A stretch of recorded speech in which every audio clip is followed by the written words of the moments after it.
1959, a company most people still knew as Haloid unveils a machine the size of a washing machine, the Xerox 914. It has a problem. It runs hot. Early units could scorch the paper, sometimes worse. So the company shipped a small fire extinguisher along with the copier, and offices bought it anyway. They couldn't get enough of it because the 914 did something that felt like sorcery. Press one button and a perfect copy of any document slid out the side. Here's the detail that matters. Xerox didn't really sell the machine. It leased it cheaply and bolted a meter to it. Every copy turned that meter one click, and a few cents. A few cents.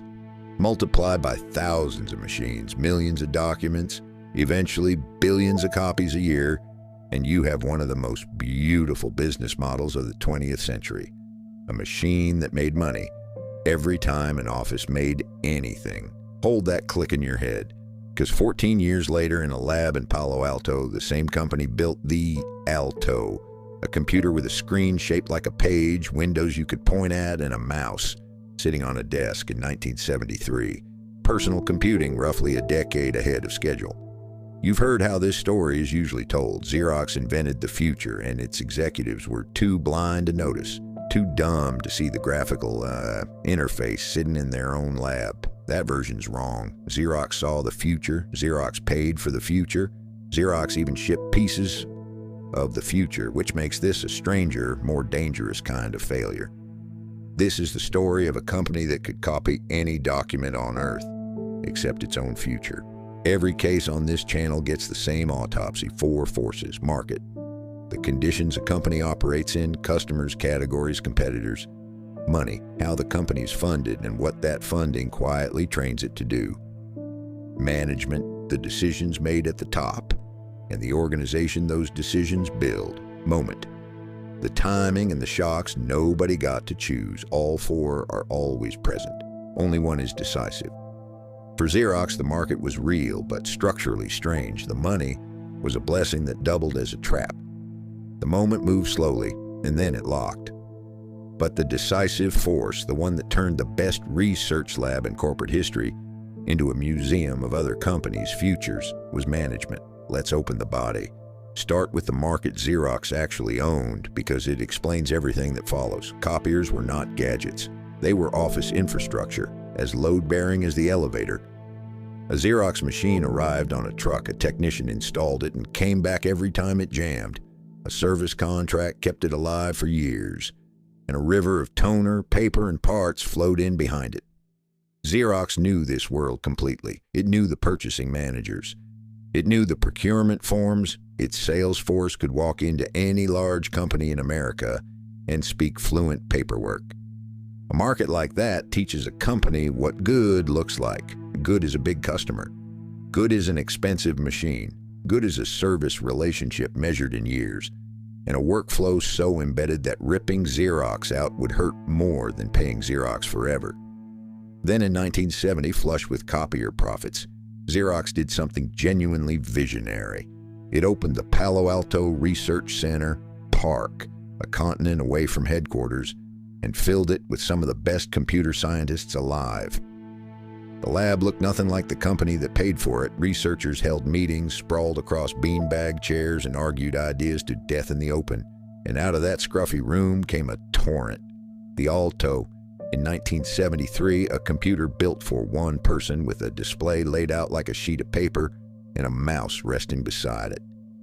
Ethernet, invented to link Altos into a working network. The laser printer, invented to give all those screens something worth printing to. Text you could edit on screen exactly as it would appear on the page. Picture the demo. A researcher sits down, nudges the mouse, and a small pointer glides across the glass. In 1973, almost nobody alive had watched a computer behave like that. Hold that image next to the other one. The beige copier humming in a corporate hallway, meter clicking.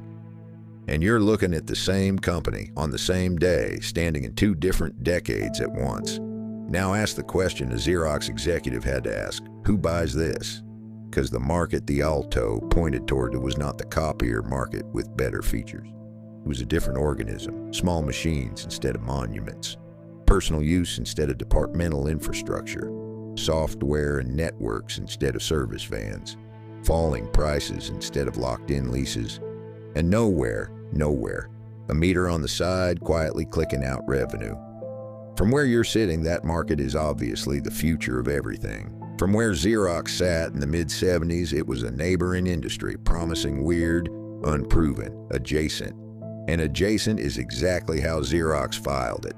Market verdict, emerging but structurally different. The future was visible from Xerox's window. It just didn't look like anything Xerox knew how to sell. Money is where the trap grows teeth. Remember the click. Every copy on every leased machine in every office in the industrialized world. A few cents at a time compounding into one of the great profit engines in American business history. That engine had carried Xerox from a modest photographic supplies firm to one of the most admired corporations on the planet in barely a decade. And that engine paid for Park. Be absolutely clear about this because it's the part the legend skips. The beanbag chairs, the Altos, Ethernet, years of patient research with no product deadline. Copier money bought all of it. No click, no lab. The business model that supposedly blinded Xerox is the only reason the future got invented on its premises at all. But money never just funds, it teaches. Every dollar of copier profit arrived with a lesson attached. This is what a real business looks like, and so everything Park produced got measured, consciously or not, against the finest annuity machine of its era. Would this new thing fit the sales force? Would it carry copier margins?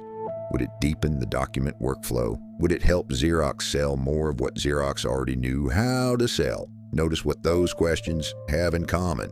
Not one of them asks, what could this become? Every one of them asks, what does this do for what we already are? Run Parker's two flagship inventions through that filter and watch what happens. The laser printer passes instantly. It's a big machine. It sells to enterprises. It produces documents. It is the document business, electrified. So Xerox commercialized it with total conviction. The 9700, launched in 1977 as the company's first commercial laser printer, became one of the most successful products in Xerox history. Hold on to that fact. Anyone who tells you Xerox shipped nothing from Park is telling you a lazy story. When an invention reinforced the core, Xerox could carry it from lab to market with crushing competence. Now run the Alto through the same filter. A small machine for one person, unproven demand, immature economics, no service annuity, no supplies river, no meter.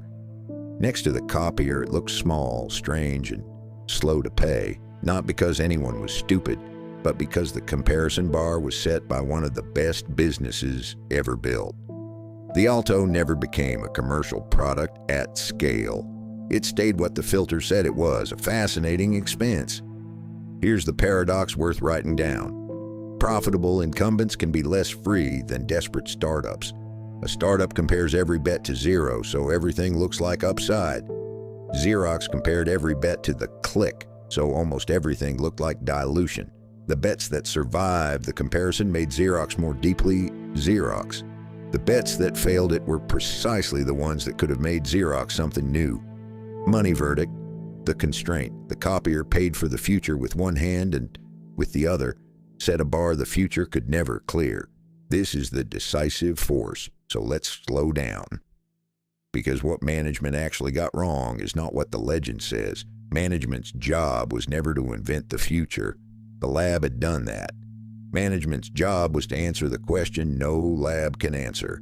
What kind of company should Xerox become now that its own researchers had shown it what was coming? That question has teeth. Do you build around personal workstations or around office systems? Do you accept smaller, stranger, earlier markets and the years of losses that come with them? Do you let a new product weaken your own sales machine?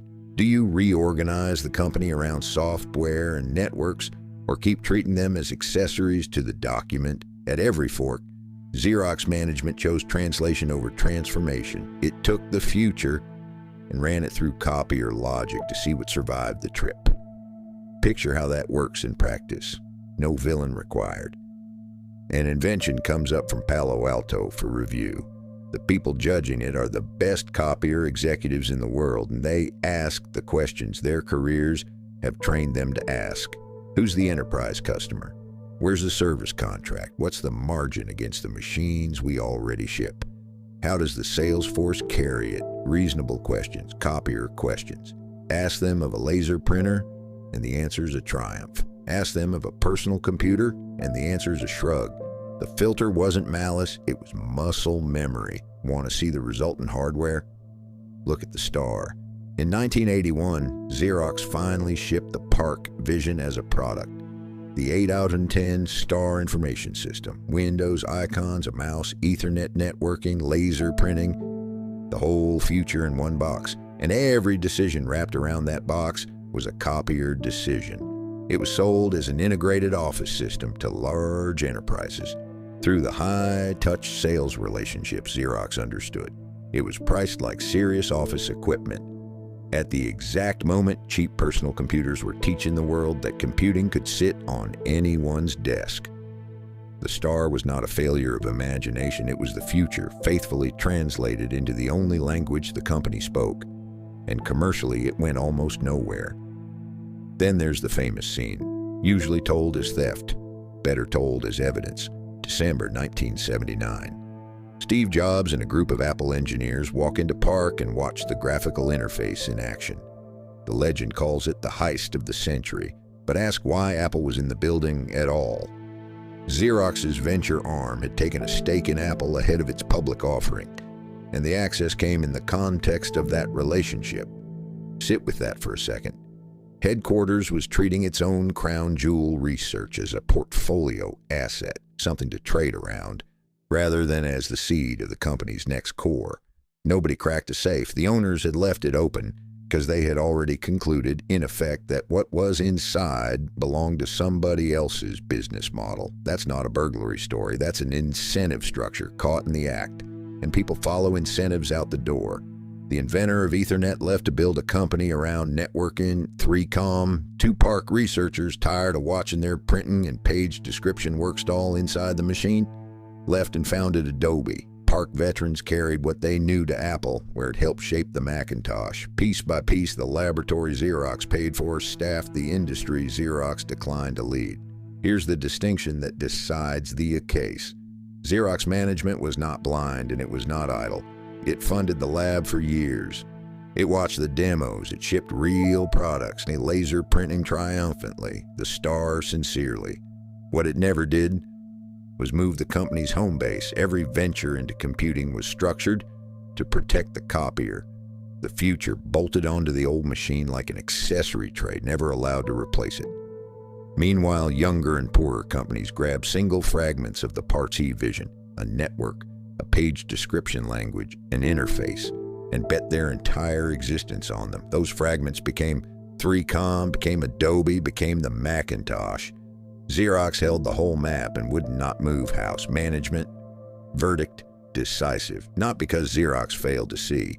Seeing was never the job. Becoming was, and Xerox declined to become. If management supplied the decision, moment supplied the deadline, and it was the most deceptive kind, a slow one. The shift Park foresaw did not arrive as a shock. It crept. Through the 1970s, computing kept sliding out of the glass-walled data center and toward the desk. Through the early 1980s, it accelerated. Cheap home computers, then the IBM PC and the software industry that formed around it. Then, by the mid-80s, graphical interfaces arriving on machines ordinary people could actually buy. The most famous of them, the Macintosh, was built by a team that included Park veterans and was openly shaped by what Park had proven possible a decade earlier.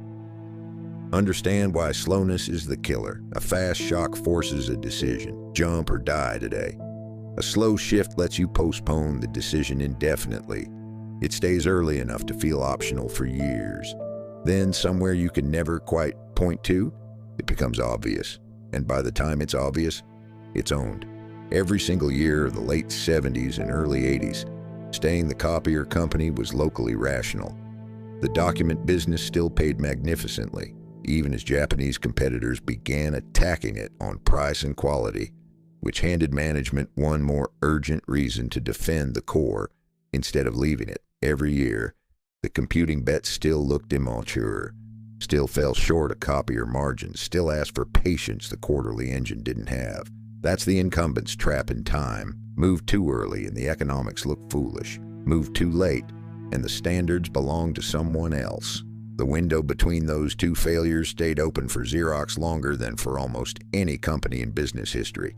Its own lab opened it in 1973, and it closed without a sound. By the late 80s, the center of gravity had settled. Operating systems, personal machines, networks, interfaces, locked in around IBM, Microsoft, Apple, and a swarm of younger firms, some of them founded by PARC alumni. Even Ethernet, born at PARC, conquered the world as an open standard, with much of the commercial reward flowing to companies that were not Xerox. The moment never demanded courage on any particular day. That is exactly how it won. Moment verdict, slow shift, then lock in. The future gave Xerox more warning than any incumbent ever gets, and then stopped waiting. So, 4 forces on the table, let's call them market. Emerging but structurally different, personal networked computing was real and it was visible early. But it did not look like the copier business with better features. It looked like a neighboring industry, and Xerox filed it as one. Money, the constraint. The click meter funded PARC and set the comparison bar that made every new bet look small, strange, and slow. The copier paid for the future and outcompeted it inside the same building. Management, decisive. Xerox saw the demos, funded the lab, and shipped real products. Laser printing brilliantly, the star faithfully. What it would not do is rebuild the company around the future its own lab had proven. It translated when it needed to transform. Moment, slow shift, then lock in. The migration to personal software-driven computing stretched across 15 years, long enough to feel optional, right up until the standards belonged to someone else, and underneath all 4, the meter kept clicking. That's the image to leave with. Every copy a few cents, every click funding the lab, and every click whispering the same comparison into every planning meeting. Why chase a strange new business when this one pays today? The clicks bought the future and made it unaffordable, at the same time with the same coins. Xerox, by the way, did not die. It's still here. A fraction of its former scale, having spent the late 2010s shrinking, restructuring, and nearly merging its way through the end game of the print industry. Half a century after its own lab put personal computing on a desk, Xerox remains what it decided to remain, a document company. So take the lesson because it travels. To every company that has ever funded an innovation lab and wondered why nothing changed.